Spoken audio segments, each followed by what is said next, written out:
Hello दोस्तों, कैसे हैं आप लोग। मुझे उम्मीद है कि आप लोग ठीक होंगे। हम लोग क्लास 12th केमिस्ट्री का एक बहुत ही शानदार चैप्टर पढ़ रहे हैं जिसका नाम है कोऑर्डिनेशन कंपाउंड। कोऑर्डिनेशन कंपाउंड को कॉम्प्लेक्स कंपाउंड भी कहते हैं और यह चैप्टर जो है इनऑर्गेनिक केमिस्ट्री का है।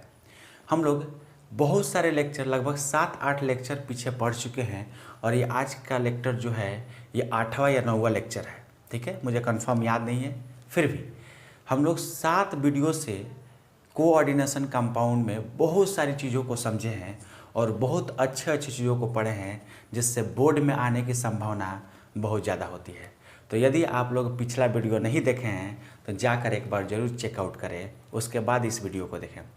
इस वीडियो में हम लोग लिगेंड के कुछ खास टाइप को पढ़ेंगे, यानी कुछ स्पेशल टाइप के लिगेंड को पढ़ेंगे और लास्ट में हम लोग कोऑर्डिनेशन पॉलीहेड्रॉन के बारे में पढ़ेंगे कि लिगेंड किसी सेंट्रल एटम के पास कैसे व्यवस्थित होता है, कैसे सजा होता है, इसके बारे में।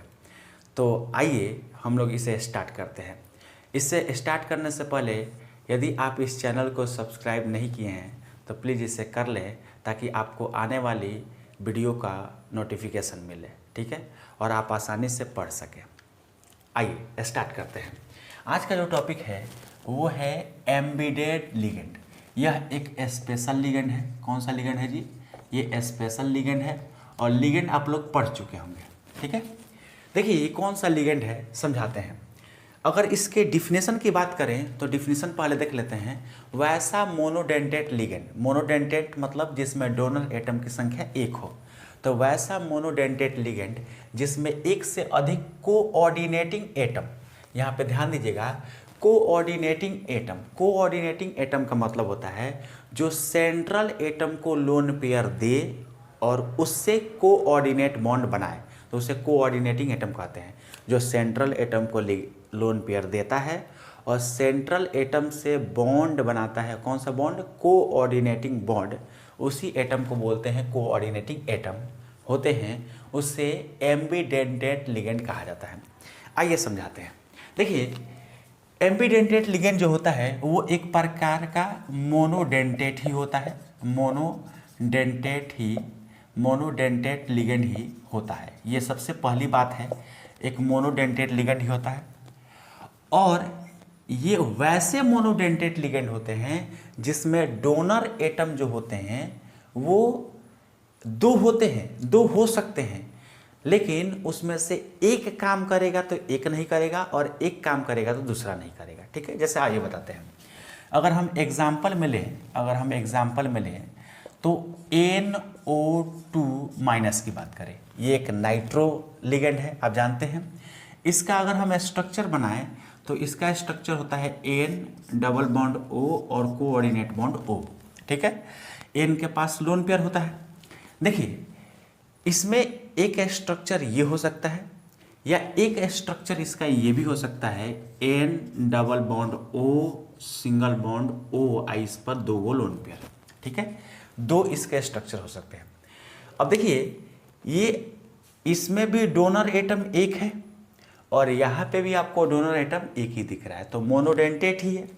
दूसरी बात कि यदि इस प्रकार का व्यवस्था रहे, ये भी नाइट्रोलिगेंड है वो भी नाइट्रोलिगेंड है, अगर इस प्रकार की व्यवस्था रहे तो इसमें नाइट्रोजन के पास लोन पेयर है तो ये लोन पेयर मेटल को देगा नाइट्रोजन, और जैसे मेटल को देगा तो यहाँ पे एक कॉम्प्लेक्स फॉर्मेशन होगा, माने कोऑर्डिनेशन कंपाउंड बनेगा, ठीक है। तो यहाँ पे नाइट्रोजन अपना लोन पेयर मेटल को दे रहा है और यहाँ पे कोऑर्डिनेट बॉन्ड बना रहा है। ये कौन सा बॉन्ड है? कोऑर्डिनेट बॉन्ड, ठीक है। लेकिन अगर यहाँ पे बात करें तो यहाँ पे नाइट्रोजन नहीं देकर ऑक्सीजन देगा, तो ऑक्सीजन अपना लोन पेयर देगा मेटल को, और जैसे मेटल को देगा तो यहाँ पे एक फिर से कोऑर्डिनेटिंग बॉन्ड बनेगा जिससे ऑक्सीजन मेटल के साथ जुड़ेगा तो ये कॉम्प्लेक्स बनेगा।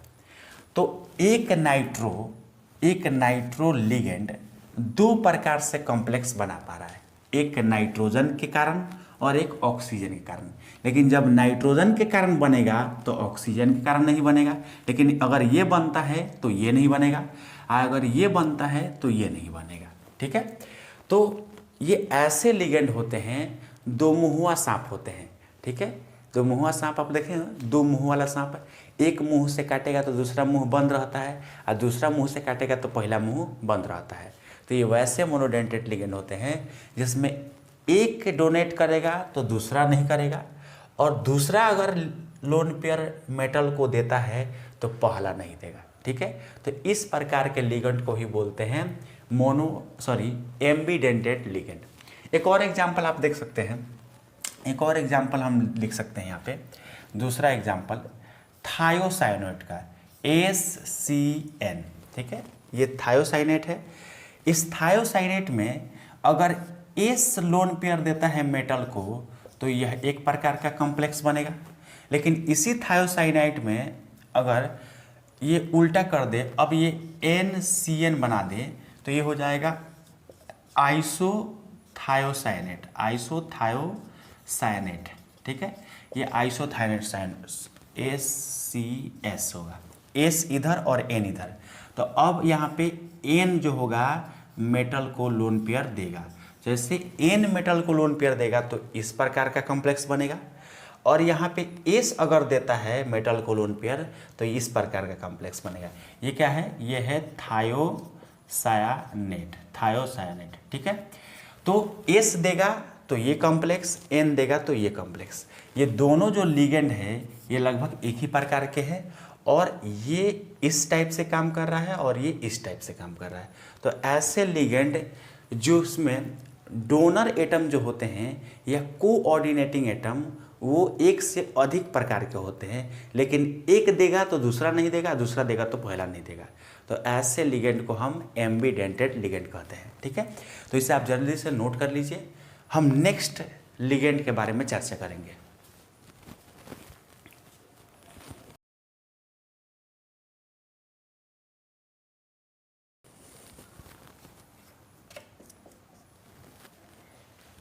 उतार लिए होंगे। देखिए, सेकेंड जो स्पेशल लिगेंड है उसे कहा जाता है चिलेटिंग लिगेंड, चिलेटिंग लिगेंड। ये चिलेटिंग लिगेंड जो है ये बहुत ही खास लिगेंड है, ये भी एक प्रकार का स्पेशल लिगेंड है, स्पेशल लिगेंड। देखिए, चिलेटिंग लिगेंड क्या होते हैं? ये वैसे लिगेंड होते हैं, चिलेटिंग लिगेंड ये वैसे लिगेंड होते हैं जो वैसे लिगेंड होते हैं जो एक ही सेंट्रल एटम से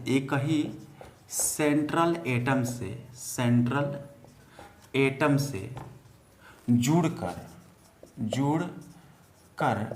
साइक्लिक रिंग का निर्माण करते हैं, साइक्लिक रिंग या क्लोज रिंग बोल सकते हैं, क्लोज रिंग का निर्माण करते हैं, क्लोज रिंग का निर्माण करते हैं।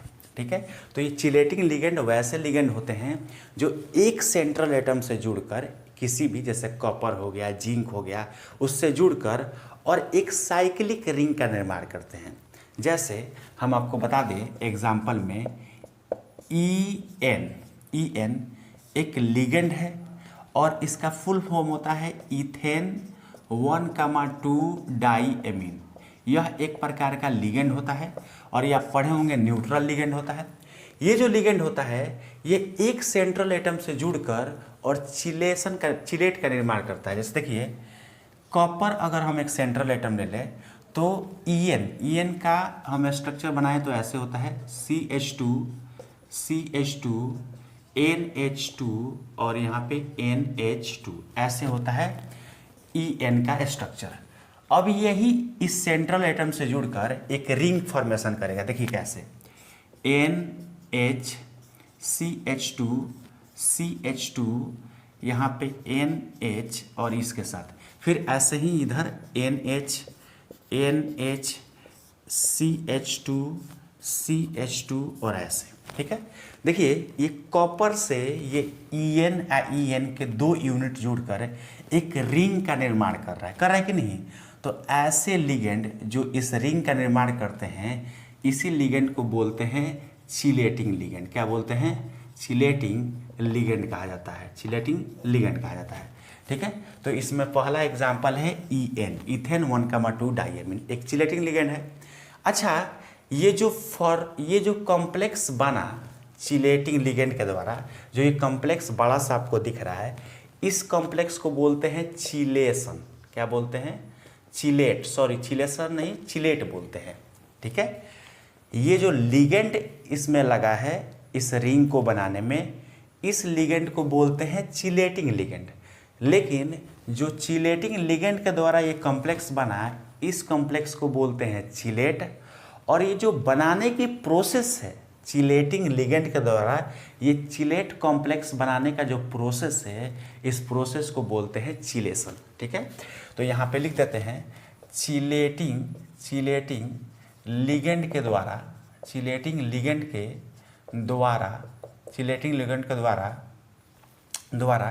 चिलेट बनाने की प्रक्रिया को चिलेशन कहा जाता है। चिलेशन कहा जाता है। ठीक है, तो ये आप लोग बात याद रखिएगा। ठीक है, तो चिलेटिंग लिगेंड क्या होता है? जो एक सेंट्रल एटम से जुड़कर रिंग का निर्माण करता है, एक क्लोज रिंग का निर्माण करता है, उसे चिलेटिंग लिगेंड कहते हैं। जैसे इथेन 1,2 डाइएमीन यानी ईएन एक चिलेटिंग लिगेंड है। और ये चिलेटिंग लिगेंड जो ये सेंट्रल एटम से जुड़कर इतना भारी कॉम्प्लेक्स बनाया हुआ है, इतना भारी कंपाउंड बनाया है, इसे चिलेट कहते हैं। और चिलेटिंग लिगेंड के द्वारा चिलेट बनाने की जो प्रोसेस होती है उसे चिलेशन कहा जाता है। ठीक है, तो आप बात समझ चुके होंगे। एक और बात याद रखिएगा, जो चिलेटिंग लिगेंड होते हैं वो पॉलीडेंटेट लिगेंड होते हैं, पॉलीडेंटेट लिगेंड होते हैं। ठीक है, पॉलीडेंटेट का मतलब ये हुआ इसमें डोनर एटम की संख्या एक से अधिक होती है। 2 हो सकती है, 3 हो सकती है, 4 हो सकती है, 5 हो सकती है, लेकिन इसमें डोनर एटम की संख्या एक से अधिक होती है। जैसे यहाँ पे देखिए इथेन 1,2 डाइएमीन में यानी ईएन लिगेंड में 2 डोनर एटम है, एक यहाँ पे नाइट्रोजन है और एक यहाँ पे, ये दोनों डोनर एटम का ही काम करता है। तो ये भी एक पॉलीडेंटेट लिगेंड है।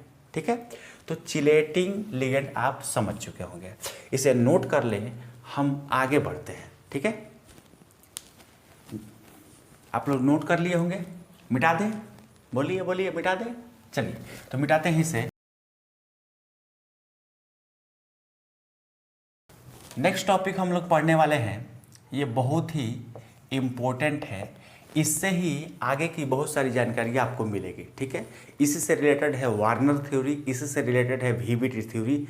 ये जितने भी आगे थ्योरी पढ़ने वाले हैं इसी से रिलेटेड है, इसलिए इसे ध्यान से पढ़ना। ठीक है, इसको बोलते हैं कोऑर्डिनेशन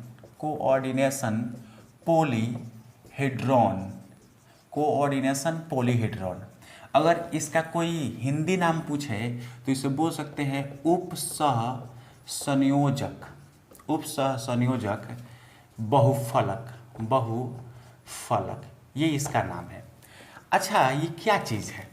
देखिए, आप कॉम्प्लेक्स देखे होंगे, यानी आप कोऑर्डिनेशन कंपाउंड देखे होंगे। जैसे मान लो एक हम कॉम्प्लेक्स कंपाउंड लिखते हैं FeCN6 और यहाँ पे K4 कर दिए, यह एक कॉम्प्लेक्स कंपाउंड है, यानी कोऑर्डिनेशन कंपाउंड है। यह कोऑर्डिनेशन कंपाउंड है, माने CC है। अच्छा, इस कंपाउंड में यह सेंट्रल एटम है और इस सेंट्रल एटम से कई सारे लिगेंड जुड़े हैं और प्लस में कई सारे काउंटर आयन जुड़े हुए हैं। तो इस सेंट्रल एटम से यहाँ पे हमको महसूस हो रहा है कि कुछ लिगेंड जुड़ा है और कुछ काउंटर आयन जुड़ा है, लेकिन ये काउंटर आयन और लिगेंड सेंट्रल एटम के आसपास 3 डायमेंशन में यानी चारों बगल से कैसे जुड़े होते हैं, इनके व्यवस्था को दिखाने की जो व्यवस्था होती है, इनकी व्यवस्था को जो सजाने की तरीका होती है, उसी को कहा जाता है कोऑर्डिनेशन पॉलीहेड्रॉन। मतलब इस लोहा से, आयरन से 6 साइनाइड कैसे जुड़ा हुआ है, इस लोहा से चारों पोटेशियम कैसे 3D डायमेंशन में जुड़ा हुआ है, उसे दिखाने की जो प्रक्रिया होगी उसी को बोलेंगे कोऑर्डिनेशन पॉलीहेड्रॉन। इसमें कोऑर्डिनेशन पॉलीहेड्रॉन में आपको 3 चीज़ों की आवश्यकता पड़ेगी या 3 चीज़ों की जानकारी भी मिलेगी। सबसे फर्स्ट आपको कोऑर्डिनेशन नंबर की जानकारी मिलेगी। कोऑर्डिनेशन नंबर से आप स्ट्रक्चर या ज्योमेट्री निकाल सकते हैं और ज्योमेट्री से आप निकाल सकते हैं उस कॉम्प्लेक्स की हाइब्रिडाइजेशन। ठीक है, तो आइए एक एक करके हम स्टार्ट करते हैं। ठीक है, तो कोऑर्डिनेशन पॉलीहेड्रॉन को हम लोग एक एक करके सीखेंगे। जैसे फर्स्ट नंबर हम यहाँ पे लिखेंगे कोऑर्डिनेशन नंबर। आप कोऑर्डिनेशन नंबर मतलब नंबर ऑफ लिगेंड। कोऑर्डिनेशन का मतलब क्या होता है? नंबर ऑफ लिगेंड, लिगेंड की संख्या। ठीक है, तो कोऑर्डिनेशन नंबर यहाँ पे लिखेंगे। हम यहाँ पे लिखेंगे हाइब्रिडाइजेशन, हाइब्रिडाइजेशन कि किस कोऑर्डिनेशन नंबर का कितना हाइब्रिडाइजेशन होगा। और लास्ट में हम बनाएंगे इसकी ज्योमेट्री, ज्योमेट्री या इसी को हम स्ट्रक्चर बोल सकते हैं। चलिए एक एक करके बनाते हैं। ठीक है, हम सबसे पहले कोऑर्डिनेशन नंबर 2 वाला लेते हैं। यदि किसी कॉम्प्लेक्स में लिगेंड की संख्या 2 है या उस कॉम्प्लेक्स का कोऑर्डिनेशन नंबर 2 है तो उसका हाइब्रिडाइजेशन होता है sp। याद रखिएगा, इसका हाइब्रिडाइजेशन होता है sp। और उसमें स्ट्रक्चर होता है, बीच में सेंट्रल एटम होगा और एक लिगेंड ऐसे और एक लिगेंड इधर होता है। मतलब दोनों लिगेंड के बीच का जो कोण होता है वो 180 डिग्री होता है। ठीक है, याद रखेंगे।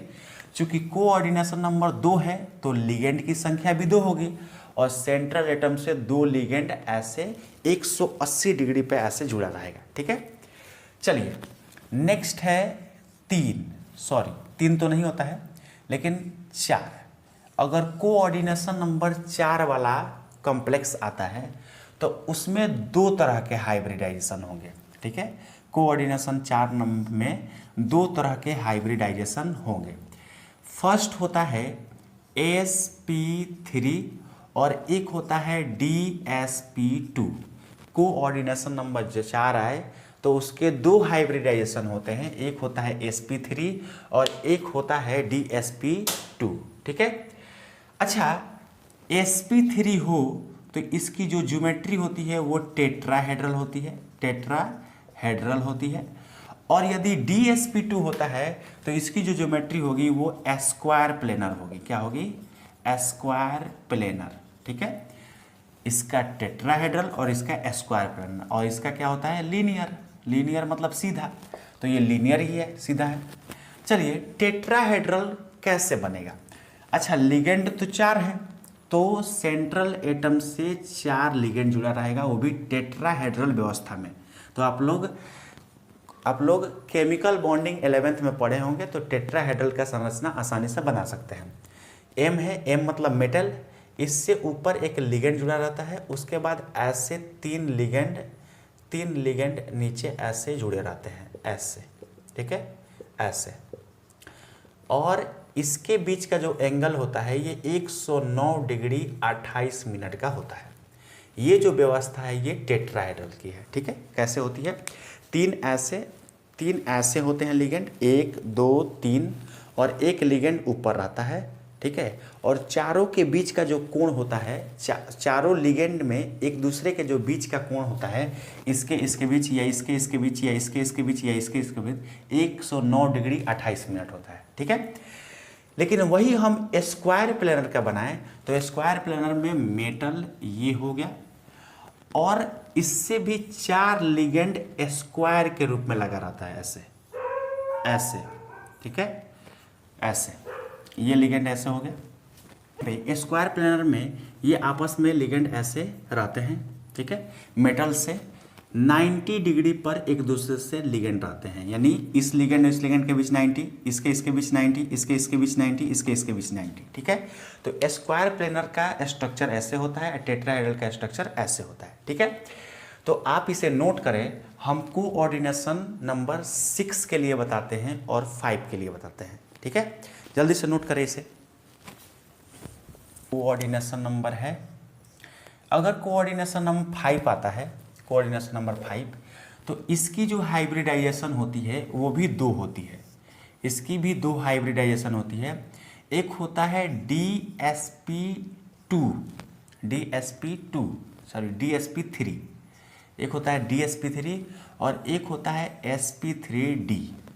इन दोनों हाइब्रिडाइजेशन का एक ही ज्योमेट्री होता है और उसे बोलते हैं ट्राइंगोनल बाई पिरामिडल, ठीक है।